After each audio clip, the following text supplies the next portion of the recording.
The second season of Monarch Legacy of Monsters is set to drop on February 27th. That means we have a monstrous amount of plot to recap for you so you can catch up fast. We know there's only been one season so far, so how could there be that much to discuss? Well, the thing is, this show has multiple timelines going on at the same time, and there's a whole series of movies involved, so it definitely gets a little convoluted. So for the sake of keeping this recap as clear as possible, we're going to rearrange things and make it all linear. The things I do for Monarch. The story begins in 1952. Army officer Lee Shaw is tasked with guarding a scientist named Keiko in the Philippines. Turns out she's discovered a weird pattern of unexplainable radiation in the area and wants to figure out what's going on. During their journey into the jungle, they come across another scientist named Bill Randa. Yep, this is a younger version of the Bill we know from Kong Skull Island. He's there for the same reason, except he has a pretty outlandish explanation for what might be causing said radiation. You're hunting dragons. I told you, I'm looking for the truth. Shaw understandably thinks it's all bogus, so he abandons his post after Keiko tells him that she doesn't need his protection anyway. Meanwhile, Keiko and Bill discover the ruins of a warship in the middle of nowhere, and Bill's dragon. Imagine that. Just when they're about to bite the dust, Bill shows up, having seen the carnage from afar, and saves the day. Following this encounter, the group establishes the organization Monarch with the aid of the United States military, assuming that other Titans, as they have come to call them, also exist. Ultimately, they have benign plans to study these creatures and find a way to successfully coexist with them. As for the military, their plans are a bit less friendly. In 1954, General Puckett and his men lure Godzilla out of the ocean and detonate a nuclear bomb, much to the chagrin of Keiko and the gang. As a result, the group decides to be more selective about what they share with the military going forward. Fast forward to 1955. Keiko and Shaw have a thing for each other, and Shaw is on thin ice with Puckett. The general wants him to start acting more like a leader and less like a soldier. So of course, this doesn't sit too well with him when Shaw disobeys orders and heads off to help Bill and Keiko in the field. Bill is convinced that Godzilla and the other Titans are chilling in a vast network of tunnels below the Earth's surface, which he calls the Hollow Earth. In a ploy to find them, they hire a scientist, Dr. Suzuki, to lure them out with a device that he designed. Lo and behold, it actually works, and it blows their minds that Godzilla was somehow able to withstand the power of a nuclear blast. Shaw and the gang go to report their findings to General Puckett, only to find out that he has since transferred operational command of Monarch to a man named Lieutenant Colonel Hatch, who is kind of a big jerk. I'll expect a full report and accounting of your little field trip on my desk by end of day. It's also at this point that we find out that Keiko has a secret son, Hiroshi. Why has she kept this to herself for so long? Basically because she's Japanese and she knows the US military doesn't trust her much. You know, since the wounds of World War II are still somewhat fresh for those who Shaw describes as old-fashioned. Then we skip ahead a bit to 1959. Bill and Keiko are a couple now, and Shaw claims to be totally fine with it, despite his feelings. The group heads to Kazakhstan to investigate another instance of abnormal radiation and search for an entrance to the Hollow Earth, since they have yet to prove that it actually exists. Things get weird when they come upon a young hunter in the woods who claims that the radiation is a fairy tale and that the government is hiding something. Sure enough, when they reach what should be ground zero of whatever was causing the radiation spike, Keiko's Geiger counter stops clicking. Every time there's a small spike, it fades away like it's been absorbed by something. After they use explosives to try and detect the presence of caverns below the surface, they find a hole hidden inside a giant silo. In the hole, they find a bunch of Titan eggs, so of course they head down there to harvest some genetic material. But as they're doing so, the eggs split open, and an army of giant bugs drag Keiko down into the depths. Time jumps once more, this time to 1962. Bill has adopted Hiroshi, and Shaw plays a part in his life as well. Bill refers to him as Uncle Lee. All the while, Monarch discovers a dormant wormhole in the Hollow Earth. Shaw volunteers to head up Operation Hourglass, which involves luring out a Titan to activate said wormhole. While everything initially goes according to plan, the operation eventually goes sideways, and Shaw's entire team gets sucked in. This devastates Bill, who can't figure out what went wrong. Turns out, Shaw isn't dead. He wakes up in a strange medical facility, surrounded by scientists in biohazard suits. After they refuse to tell him what's going on, he goes on a hunger strike and doesn't eat for a week. When a nurse brings him a cookie, he takes her hostage and demands to speak to Bill. This is when he finds out what's really going on. Somehow he's been transported to 1982, 20 years into the future. None other than Hiroshi, who is now an adult, gives him the news. Welcome home.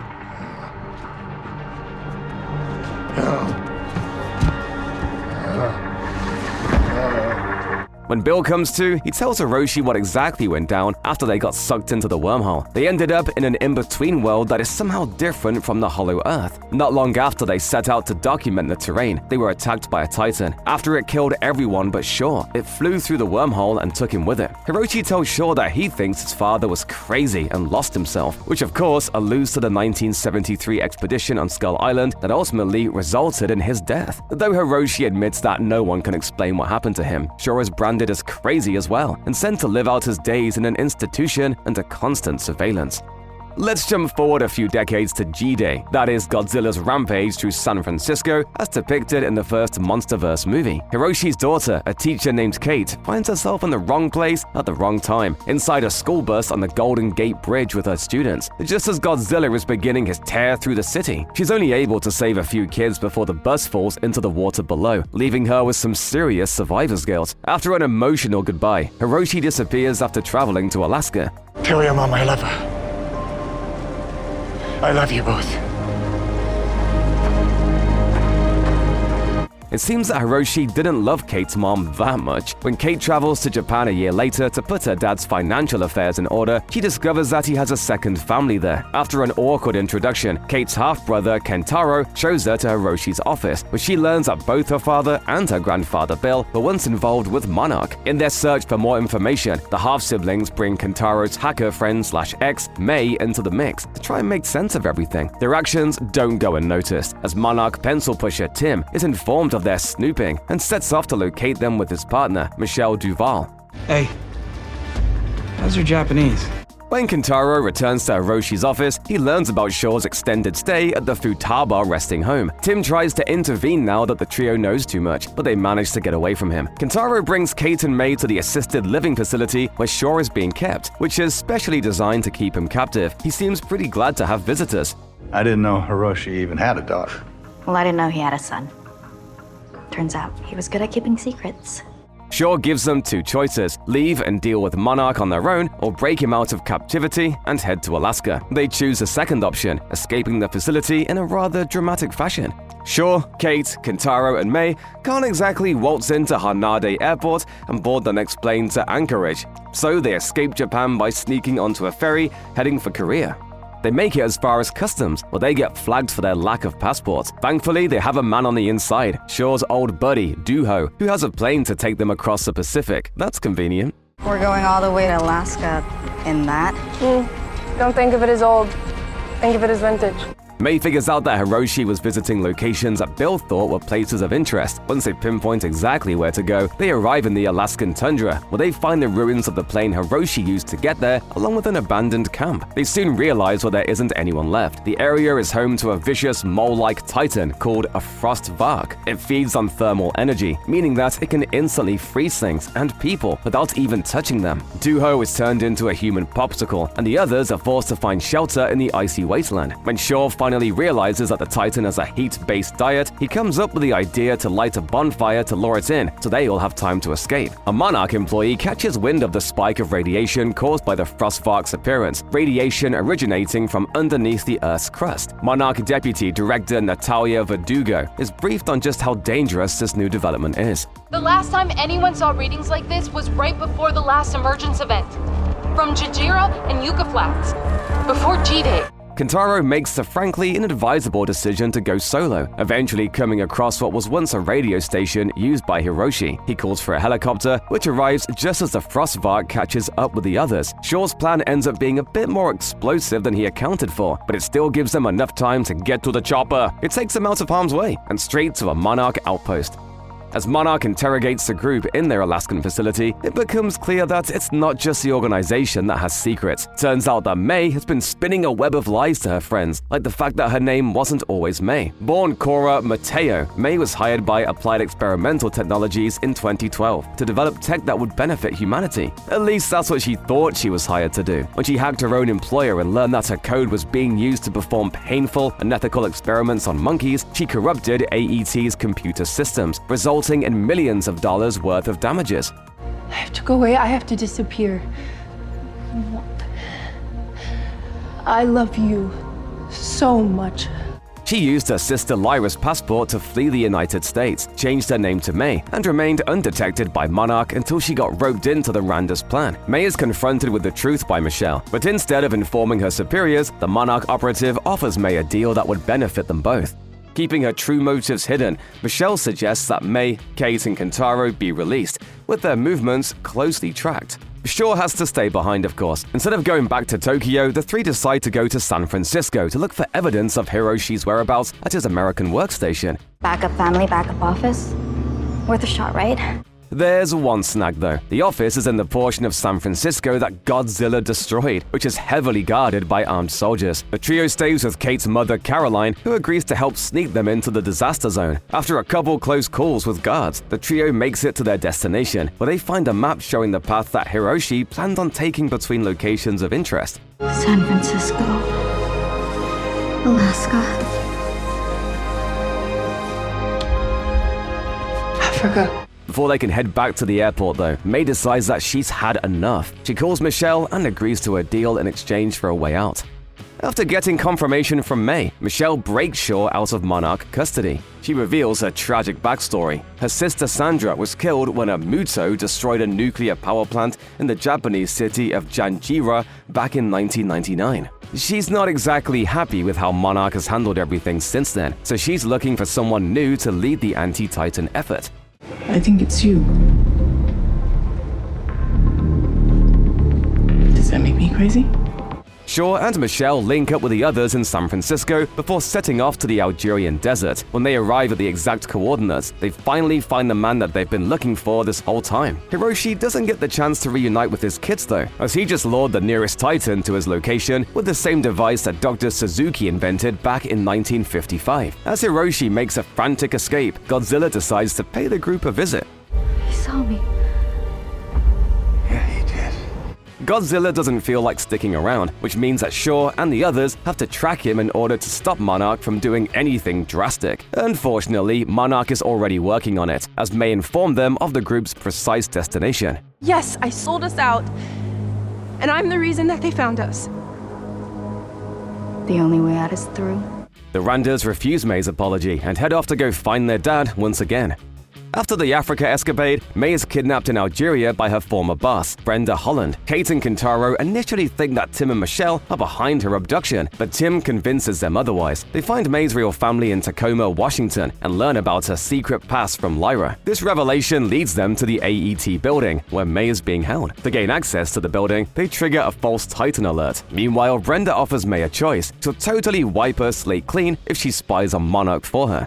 You report back to me everything you learn about these Titans.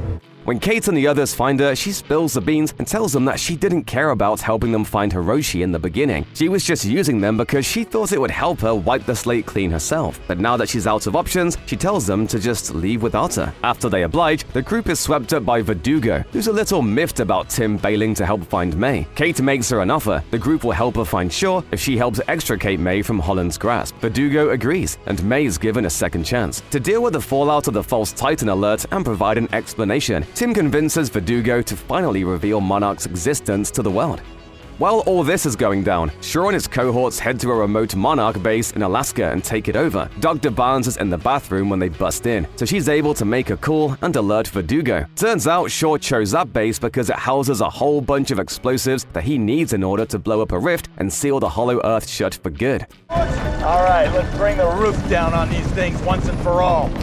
The explosion works, resulting in a Titan and everything in the surrounding area being sucked into a wormhole before the rift is closed for good. Shaw is pretty stoked about it. Following the big boom, wormholes across the world begin to emit more radiation than usual. The folks at Monarch see this and predict that it's only a matter of time before more Titans emerge and start causing uncontainable havoc worldwide. They also realize that Shaw is heading to Kazakhstan, where Keiko was poured into the depths many years before. He plans to accomplish the same thing there that he did in Alaska. Cate and the gang find him there and attempt to dissuade him, but it's all for naught. A Titan emerges, causing Shaw, Cate, and May to plummet into the rift before the bombs go off.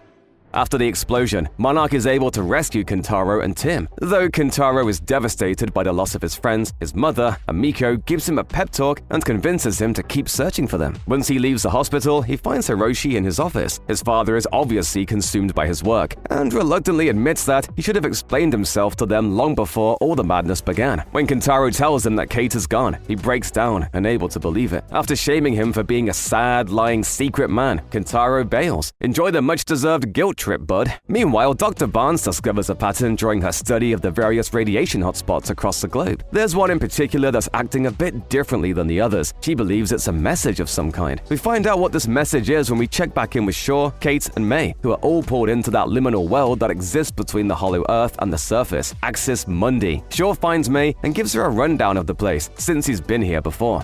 Where are we? We're in it, May. We're in their world, the Titans. Cate, however, is elsewhere and nearly meets her end. Luckily for her, none other than Keiko shows up to save her. She lives! Turns out Keiko found the Titan lore from Operation Hourglass and rigged it to send a distress signal. But wait, why does Keiko look exactly the same? Well, time works a bit differently in Axis Mundi. Because this space exists between two worlds, the gravitational pull from both directions causes some pretty severe space-time distortions. So this means that Keiko has actually only been gone for a few months in regular Earth time. Dang.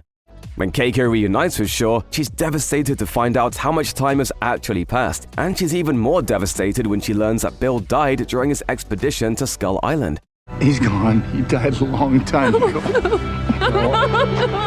Back on the surface, Tim and Verdugo disagree about whether or not to investigate Keiko's signal. Since she doesn't want anything to do with it, Tim tells Kentaro and Hiroshi about it instead. Meanwhile, Shaw and the others find the old lore from Operation Hourglass. They then decide to reconnect it to the vehicle that transported Shaw and his crew to Axis Mundi back in 1962. By activating the lore and summoning Godzilla, a portal should be able to transport them back to the surface world. It's a solid plan, but it doesn't quite work out the way that they envisioned. An Iron Dragon is already in the area, so things get a little messy. As Godzilla and the Iron Dragon throw down, Shaw ends up being left behind as the vehicle is pulled towards the portal. He's able to catch up and grab Keiko's hand, but there isn't enough time. Knowing he'll doom them all if he keeps holding on, he thanks Keiko for everything and lets himself fall. When the group is spit back out into the surface world, they come to find that 2 years have passed since they were sucked into Axis Mundi. They also realize that they're now on Skull Island, in a research station that belongs to Apex Cybernetics, formerly known as AET. Such was the result of Tim going to Kentaro and Hiroshi with the evidence of Keiko's distress signal.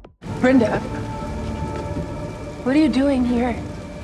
Well, someone had to pay for all of this. Season 1 ends with an alarm going off and King Kong approaching in the darkness. Of course, Kong isn't the actual problem in Season 2. This is not Kong. And it's not Godzilla. This is something bigger. Is that Titanus the Kika? Is it Biolante? There's no way to know for sure at this point. What we do know is that Cate and the gang are somehow responsible for unleashing it, and that they probably have plans for Godzilla and Kong to team up and fight it. Hell yeah! It's also clear that Shaw didn't die when he let himself go in Axis Mundi. Can't just do Kurt Russell like that and let his son have all the fun, right? As far as the timeline goes, we know that Season 2 takes place in 2017, 2 years before the events of 2019's Godzilla King of the Monsters, and just like Season 1, it looks like we'll be subjected to a non-linear storyline again. There are plenty of quick shots in the trailers that show the younger versions of Shaw and Bill doing their thing back in the day. However it all fits together, we're stoked for what looks to be some bonkers monster madness. Season 2 drops on Apple TV on February 27th.